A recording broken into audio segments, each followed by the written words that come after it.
Hi, this is JR, the producer of Plain English.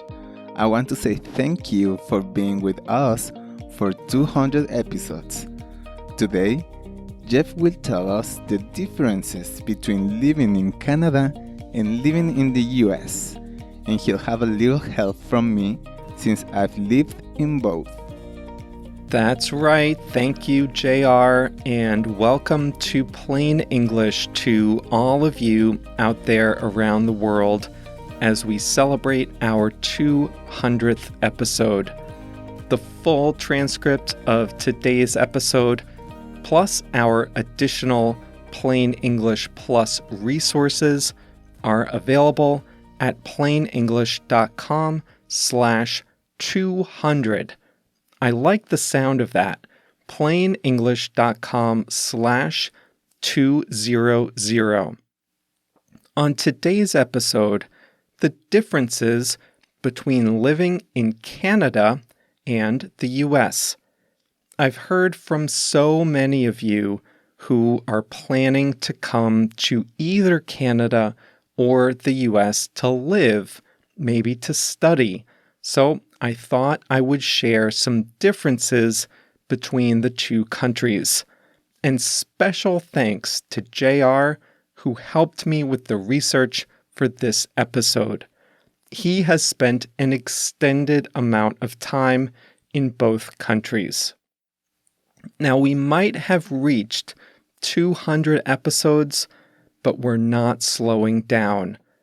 One member of Plain English Plus, Victoria, said she wants 3 episodes a week.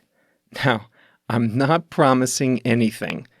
We did 3 a week during the World Cup, and it was exhausting. Do you remember that? That was a lot to keep track of, and I even confused the episode numbers once. Anyway, I don't want you to miss a single one of our next 200 episodes, so I really want you all on our email list. If you join, you'll get a summary of each episode's topic, plus another word or phrase from the episode. So if you're with us for another couple of years, you'll get 200 more words or phrases in your English vocabulary, all for free. Can't argue with the price, right? Get on that email list now by visiting plainenglish.com/mail.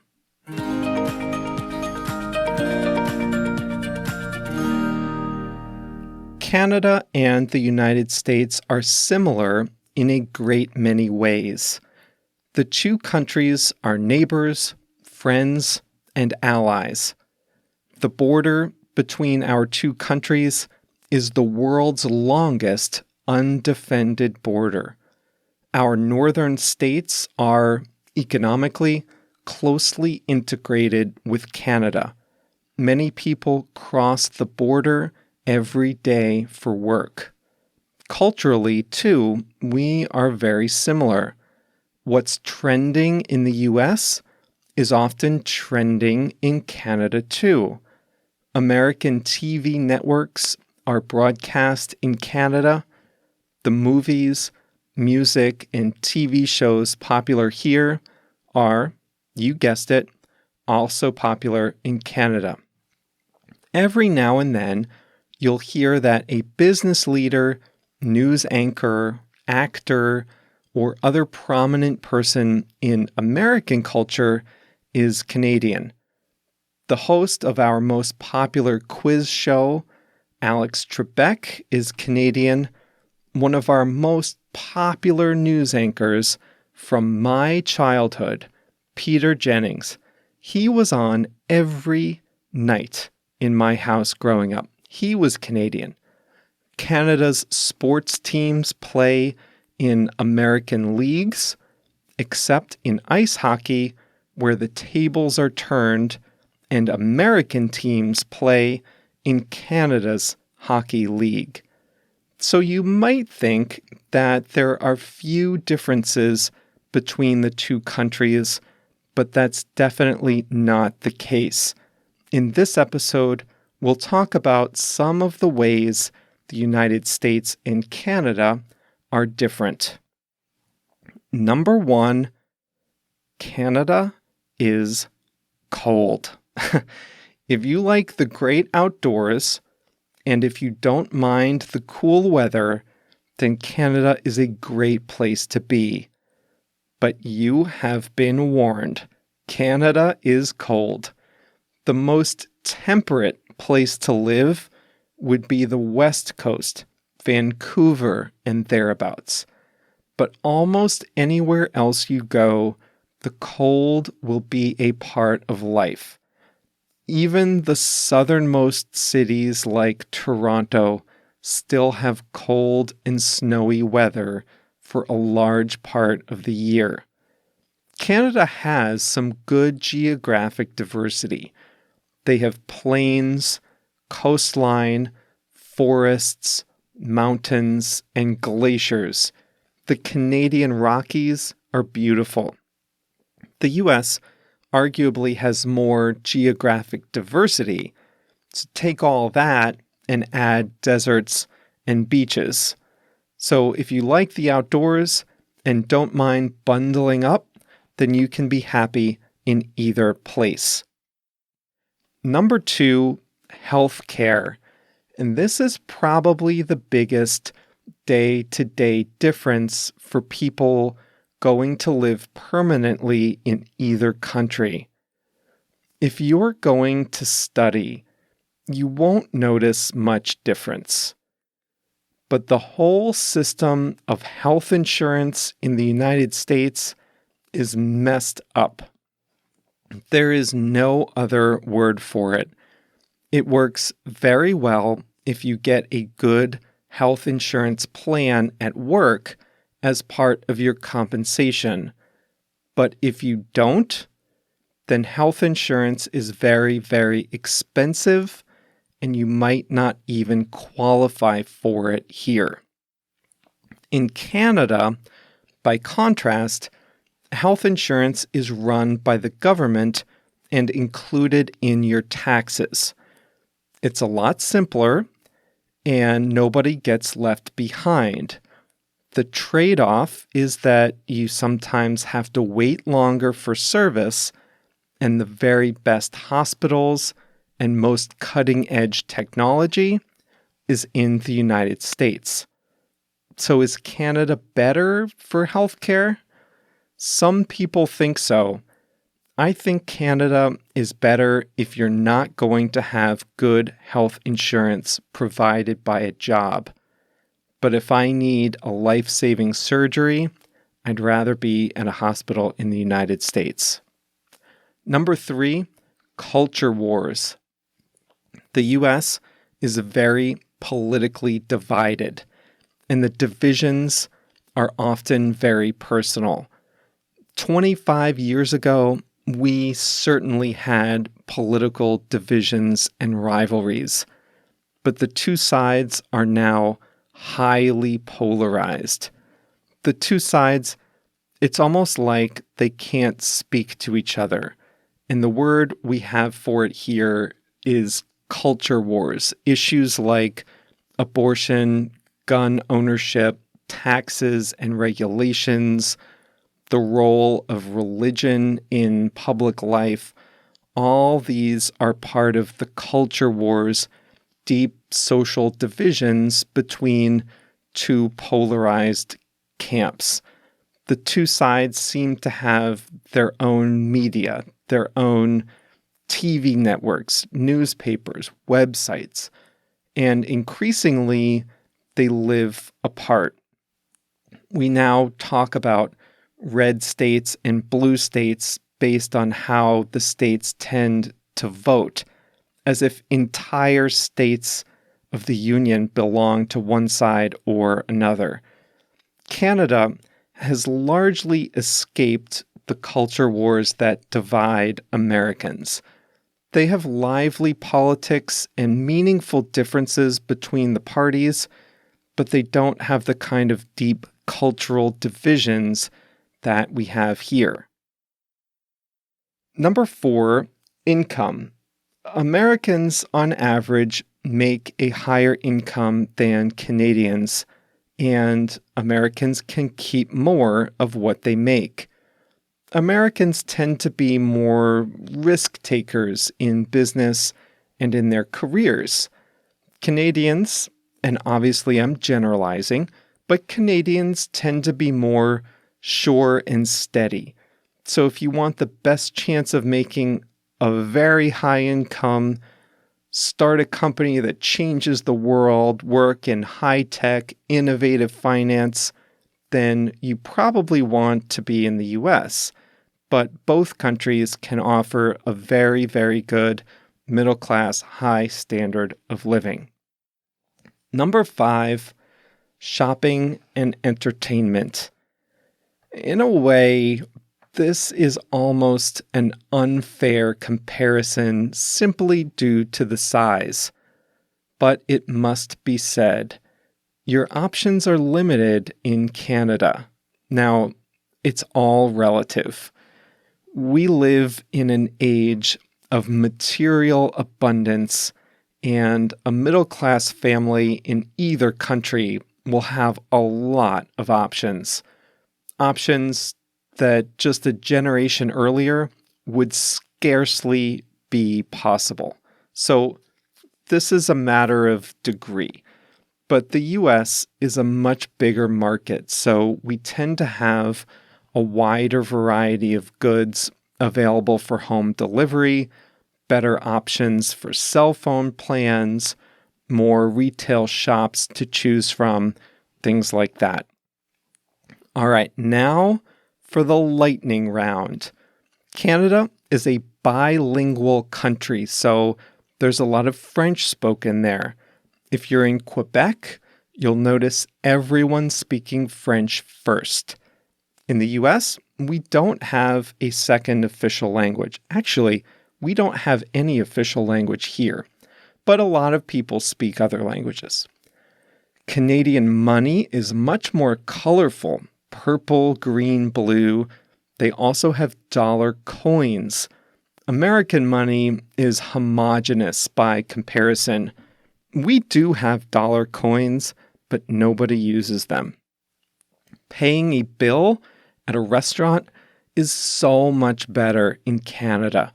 They bring a small credit card machine to your table, and you type in your tip, press OK, and you're done. Here, the server brings you the check, you send him or her back to the kitchen with your card, then your receipt comes, you have to do the math on the tip yourself in the year 2019, and then sign your name with a pen. Canada's system is so much better. Now, one last difference, and this makes Canadians seem like they're from another planet. They have milk in bags. That's right. In the grocery store, at least in Ontario and Quebec, milk comes in bags. Bags. You take the bag home and you pour the milk into a pitcher and you serve it at home out of the pitcher. That's so weird. Anyway, in all seriousness, if you're choosing between the two countries, there are some differences, but both are great places to live. I love visiting Canada, and Canadian people are very nice and welcoming. If you are going to Canada, get yourself a warm winter coat and you'll be fine.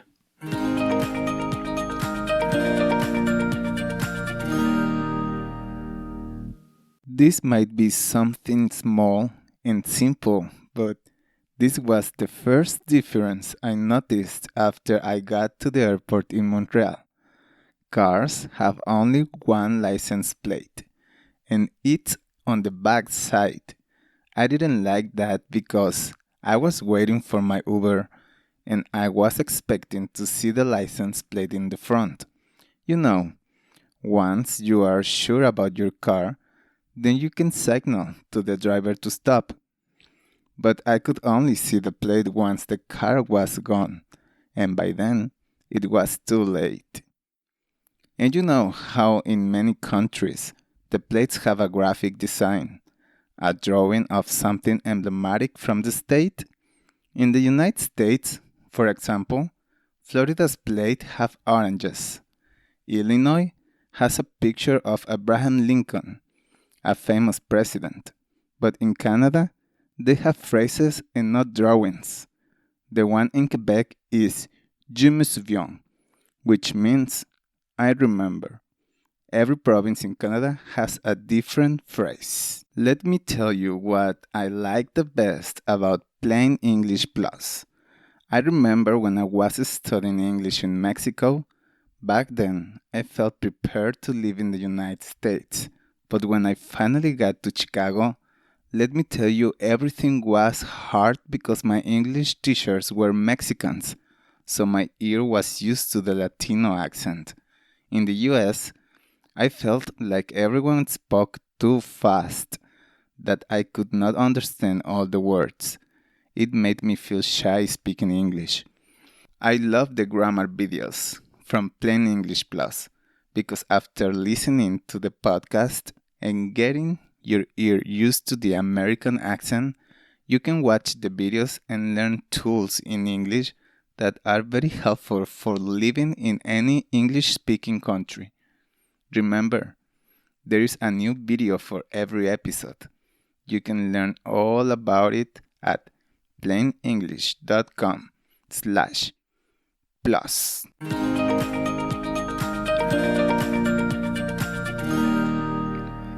All right, thanks, JR. So there you have it, a purely objective opinion. Don't just take my word for it. The phrase I chose for today is every now and then. It's very common in English. You might think you know what it means, but keep listening. The simple definition is sometimes. The way you heard it was every now and then you'll hear that some prominent person in American culture is Canadian. You hear that every now and then. You hear it sometimes. Justin Bieber is Canadian. Jim Carrey, the actor, is Canadian. Pamela Anderson, supermodel, she's Canadian. Elon Musk is Canadian. So it's not every day of the week you learn of some popular new person, but you hear it sometimes. The thing about every now and then is that it doesn't happen regularly. Like, I get a haircut every 3 weeks. 3 weeks go by, I get a haircut. 3 more weeks, I get another haircut. So I do not say that I get my haircut every now and then because it happens regularly every 3 weeks. There's a restaurant I like for breakfast called Reno. I go there every now and then. So I might go there 2 weeks in a row. Not often, but I might. I might go twice in a month. Then there'll be times where I don't make it for a few months. So I go every now and then. So the amount of time doesn't matter. I go to the dentist every 6 months. I would not say every now and then. But every now and then, I'll see someone I know on the streets of New York. That might happen once a year, once in 3 years, who knows? Every now and then. Here's another example. Every now and then, I'll fall asleep on my couch. And that happens a lot more often than once a year, I can promise you. Okay, the quote of the week this week to celebrate our 200th episode is about podcasting itself. Joe Rogan is a comedian, and he's very well known in the podcasting community. And here's a quote from Joe Rogan about podcasting as a medium. He said, "The beautiful thing about podcasting is it's just talking. It can be funny or it can be terrifying. It can be sweet. It can be obnoxious. It almost has no definitive form. In that sense, it's one of the best ways to explore an idea." I certainly agree. And over the last 200 conversations I've had with all of you, I've certainly grown to like the medium and the connection it allows us to have.